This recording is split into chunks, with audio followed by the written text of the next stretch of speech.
नमस्कार दोस्तों, स्वागत है आप सभी का फ्री की पाठशाला में। तो जैसा आप सभी को पता है कि यूपीपीसीएस आरओ एआरओ का पेपर कंडक्ट हो चुका है।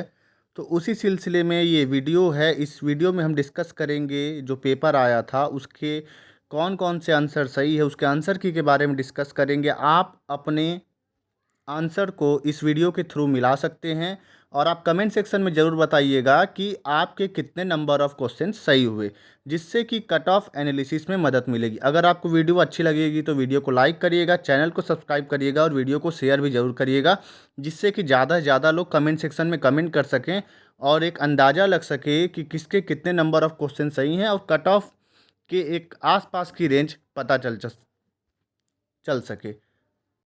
तो देखिए फ्रेंड, जो सबसे पहला जो हमारा जो क्वेश्चन है वो ये है कि निम्नलिखित में से कौन सा एक तस्मानिया को ऑस्ट्रेलिया से अलग करता है।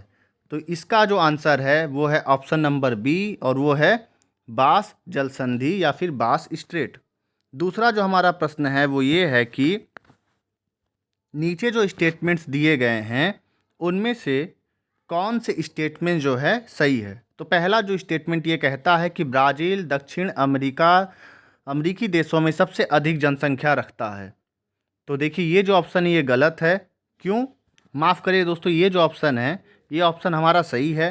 दूसरा जो हमारा ऑप्शन है वो कहता है कि एशिया महाद्वीप उच्चतम जनसंख्या वृद्धि दर रखता है। तो ये गलत है। क्यों गलत है? क्योंकि ये एशिया नहीं है, यहाँ पे अफ्रीका है। अफ्रीका का जो पॉपुलेशन ग्रोथ है वो सबसे ज़्यादा है।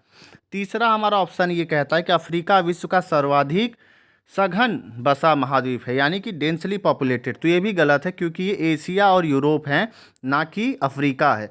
तो सिर्फ और सिर्फ हमारा ऑप्शन नंबर 1 ही सही है, यानी कि हमारा ऑप्शन डी केवल एक ही करेक्ट आंसर है। ठीक है दोस्तों, चलिए आगे बात करें।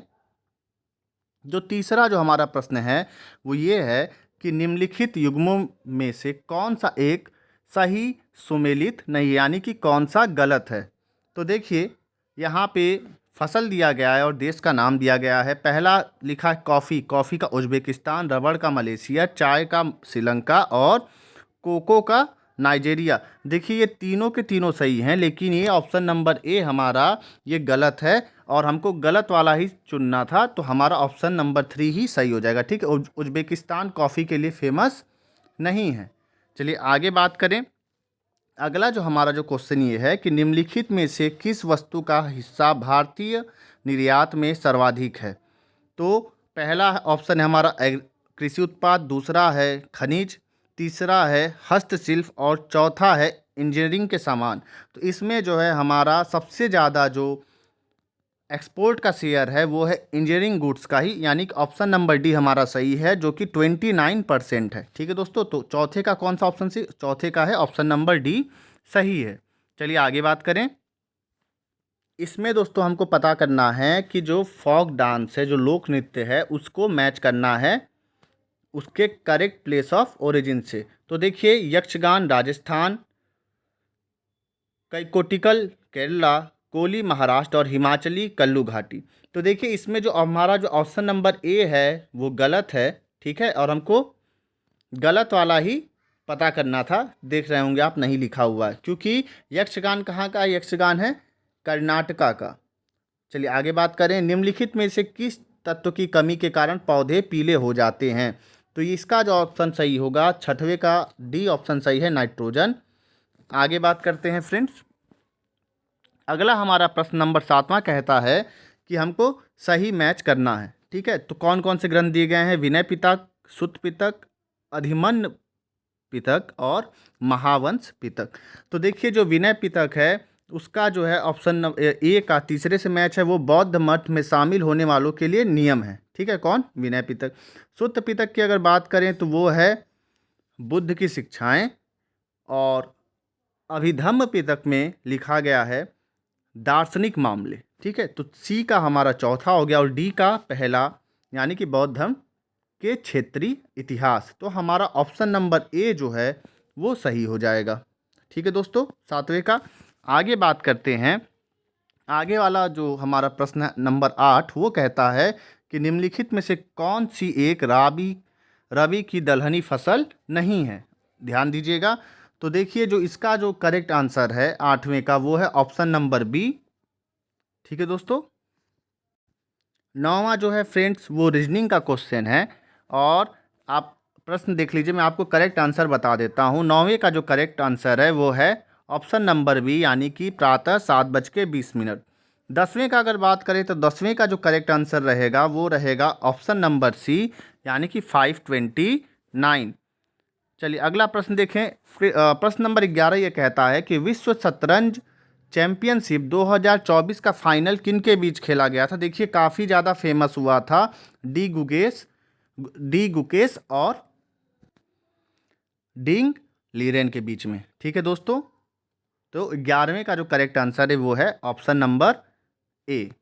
बात करें 12वें का, तो 12वें का जो करेक्ट ऑप्शन है, ये भी रीजनिंग का ही क्वेश्चन है। 12वें का करेक्ट ऑप्शन है ऑप्शन नंबर डी, यानी कि क्यू और यू जो हैं वो मेल हो सकते हैं। ठीक है दोस्तों। 13वां भी हमारा रिलेशन का क्वेश्चन है, रीजनिंग का क्वेश्चन है। तो 13वें का जो करेक्ट आंसर है वो है ऑप्शन नंबर सी, दामाद। चलिए आगे बात करें 14वें पे।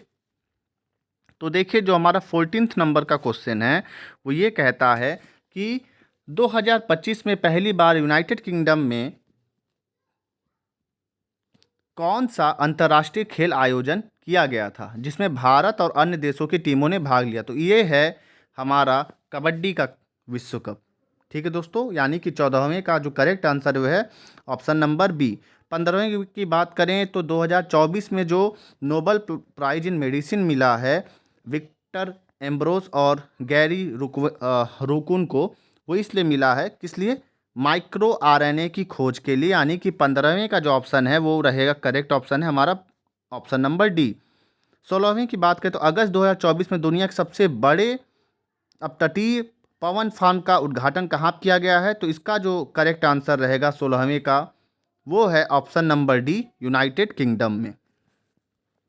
आगे बात करें, मार्च 2025 में नासा के एस्ट्रोनॉट बुच विल्मोर एवं सुनीता विलियम्स की पृथ्वी पर वापसी स्पेस एक्स के किस स्पेस क्राफ्ट के थ्रू कराई गई थी। तो वो है ऑप्शन नंबर बी, यानी कि ड्रैगन जो स्पेस कैप्सूल था उसी के थ्रू इनका जो है एंट्री हुआ था स्पेस से पृथ्वी पे।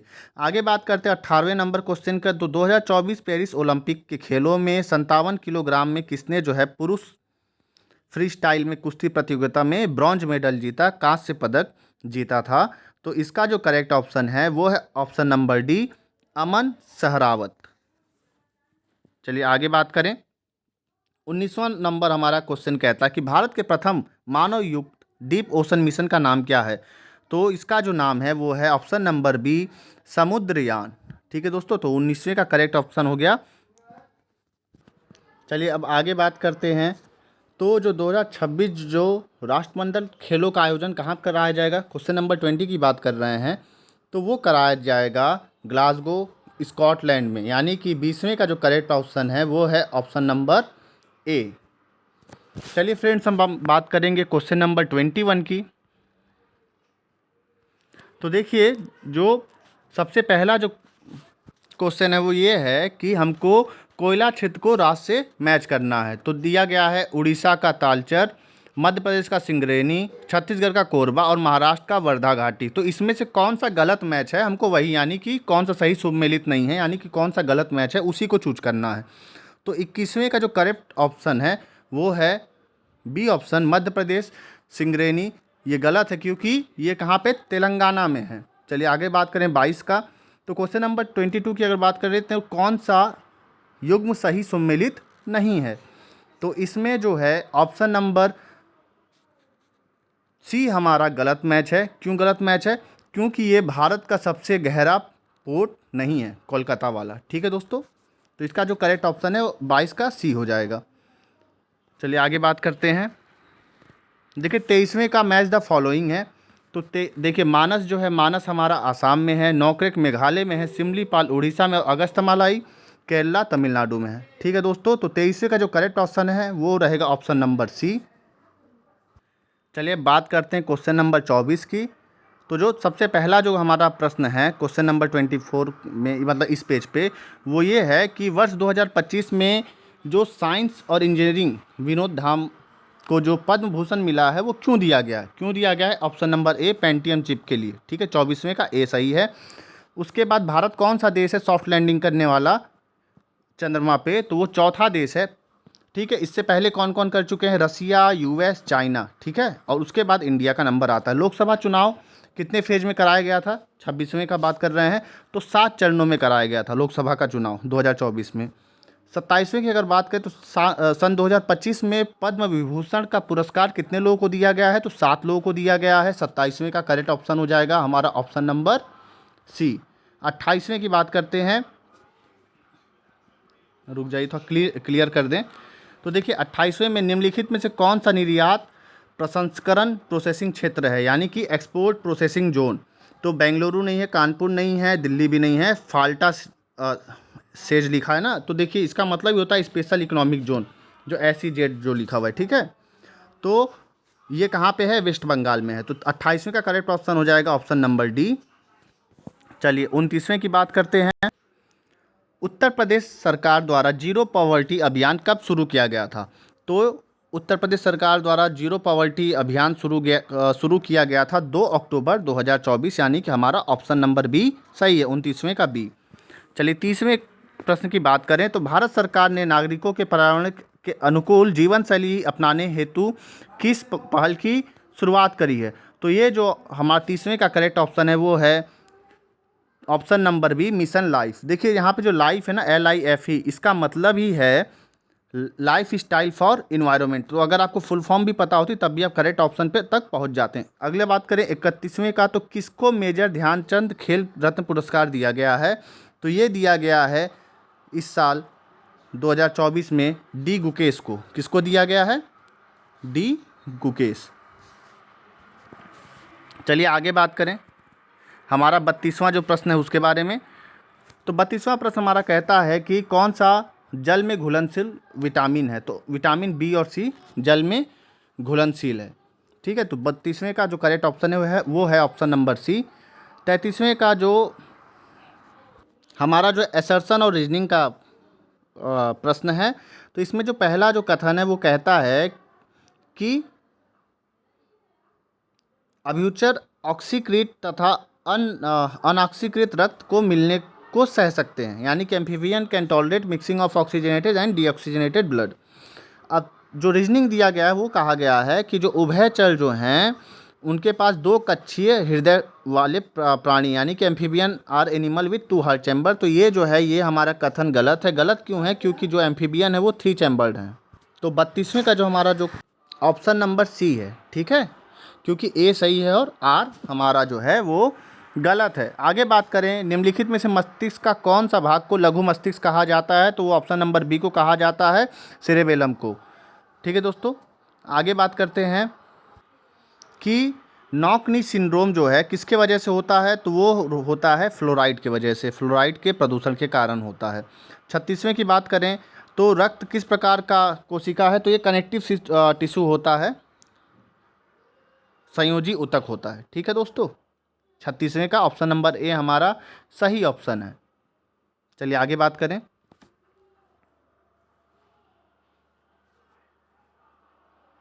तो देखिए 37वां नंबर हमारा जो प्रश्न है वो कहता है कि जो लॉर्ड डलहौजी के द्वारा जो डॉक्ट्रिन ऑफ लैप्स जो चालू किया गया था, यानी कि व्यापकगत नीति, उसमें कौन सा राज्य साम्राज्य सम्मिलित नहीं किया? देखिए नागपुर किया गया, झांसी किया गया था, सतारा भी किया गया था, लेकिन कर्नाटक को नहीं किया गया। तो हमारा जो करेक्ट ऑप्शन है वो कौन सा रहेगा? Option number A.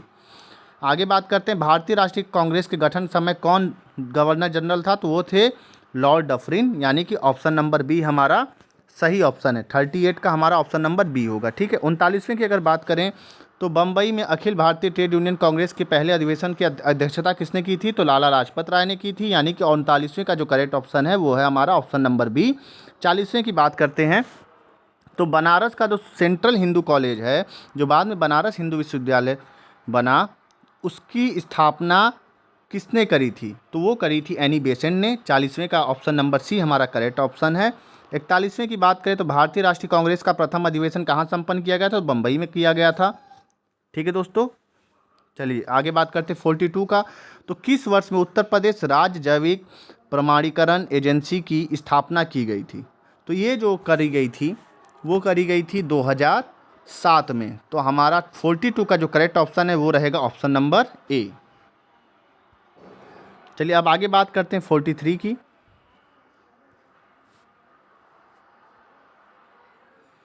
तो देखिए उत्तर प्रदेश की कृषि अर्थव्यवस्था में किस नकदी फसल का महत्वपूर्ण योगदान है? तो वो है गन्ना का। 43 का ऑप्शन नंबर सी सही है। 44 की बात करें तो ऑपरेशन कायाकल्प किसके लिए था? प्राथमिक विद्यालयों के लिए। ठीक है दोस्तों, ऑप्शन नंबर बी हमारा सही है। भारत में 2023-24 में कौन सा राज्य खाद्यान्न के अग्रणी उत्पादक रहा? तो वो रहा उत्तर प्रदेश। 45वें का ऑप्शन नंबर सी सही ऑप्शन है, करेक्ट ऑप्शन है। चलिए आगे बात करते हैं। उत्तर प्रदेश में किसान मित्र योजना की शुरुआत कब की गई थी? तो 45 का जो करेक्ट ऑप्शन है वो है ऑप्शन नंबर सी, यानी कि 18 जून 2000 सॉरी फ्रेंड्स 46 का जो हमारा जो करेक्ट ऑप्शन है वो है ऑप्शन नंबर सी, 18 जून 2001। ठीक है दोस्तों। अच्छा, ये क्यों की गई थी किसान मित्र योजना की शुरुआत? वो करी गई थी कि जो हमारे जो किसान हैं उनका वॉलेंटरीली कोई भी पंचायत लेवल पे उनको असिस्टेंस प्रोवाइड कर सकता है एग्रीकल्चर और एग्रीकल्चरल टेक्नोलॉजी से रिलेटेड। अब देखिए जो 47वां हमारा रीजनिंग का प्रश्न है, इसका जो करेक्ट ऑप्शन है वो है ऑप्शन नंबर सी, यानी कि 9। ठीक है दोस्तों, तो 47 का सी हमारा करेक्ट ऑप्शन है। 48 की बात करते हैं। 2022-23 में उत्तर प्रदेश का राजकोषीय स्वास्थ्य सूचकांक कितना था? तो वो था 45.9%। ठीक है दोस्तों, तो 48 का ऑप्शन नंबर ए सही है। निम्नलिखित में से कौन सी समुद्री धारा अटलांटिक महासागर में बहती है? तो वो है बेंगुला धारा। ठीक है दोस्तों, तो 49 का जो हमारा जो करेक्ट ऑप्शन है वो है ऑप्शन नंबर डी। चलिए आगे बात करते हैं 50 की। हिंदी में अगर देखें, निम्नलिखित में से किस राज्य ने 2001 से 2011 की अवधि के दौरान शहरी जनसंख्या के अधिकतम 10 की वृद्धि दर्ज करी थी? तो वो करी थी सिक्किम ने। ठीक है, तो 50वें का जो करेक्ट ऑप्शन रहेगा वो ऑप्शन नंबर डी है। निम्नलिखित में से कौन सी नदी तिब्बत में मानसरोवर से उद्गमित होकर सिपकिला पहाड़ी दर्रे से गुजरती है? तो ये इसका जो करेक्ट ऑप्शन है वो है ऑप्शन नंबर डी, सतलज। आगे बात करते हैं पुष्कर का ब्रह्म मंदिर निम्नलिखित में से कहाँ पे है? तो 52 का जो हमारा जो करेक्ट ऑप्शन है 52 का वो है राजस्थान, ऑप्शन नंबर ए। अब आगे बात करते हैं 2011 की जनगणना के अनुसार निम्नलिखित राज्यों में उनकी जनजातीय जनसंख्या के प्रतिशत के आधार पर आरोही क्रम में व्यवस्थित कीजिए। तो देखिए जो सबसे कम जो था, यानी कि घटते हुए क्रम और बढ़ते हुए क्रम में, यानी सबसे कम वाला सबसे पहले रहेगा, उसके बाद कौन रहेगा? सबसे ज़्यादा वाला जो है सबसे लास्ट में रहेगा। तो सबसे कम एसटी पॉपुलेशन थी महाराष्ट्र में 9.4%, राजस्थान में 13.5%, एमपी में बात करें अगर तो 21.1% और मेघालय में 86.1%। तो हमारा जो करेक्ट ऑप्शन हो जाता है वो हो जाता है ऑप्शन नंबर सी। चलिए आगे बात करते हैं 54 की। तो देखिए 2011 की जनगणना के अनुसार निम्नलिखित में से कौन सा राज्य सबसे अधिक शहरीकृत था? तो वो था गोवा, ऑप्शन नंबर बी हमारा सही है। फ्रेंड्स, इस वीडियो में हम सिर्फ और सिर्फ 54 क्वेश्चंस को ही डिस्कस करेंगे। इसके बाद भी और वीडियो आएगी, 3 और वीडियो। तो अगर आपको वीडियो अच्छी लगे तो वीडियो को लाइक करिए, चैनल को सब्सक्राइब करिएगा, वीडियो को शेयर करिएगा और कमेंट करिएगा वीडियो में। देखिए जितना आप लोग लाइक एंड सब्सक्राइब करेंगे उतना ही मुझे मोटिवेशन मिलेगा वीडियो बनाने का। धन्यवाद एंड स्टे ट्यून्ड। और हाँ, आप अपने कमेंट में अपने मार्क्स भी ज़रूर बताइए, जिससे कि कट ऑफ कितना जा सकता है इसका भी एनालिसिस किया जा सके। धन्यवाद एंड स्टे ट्यून्ड।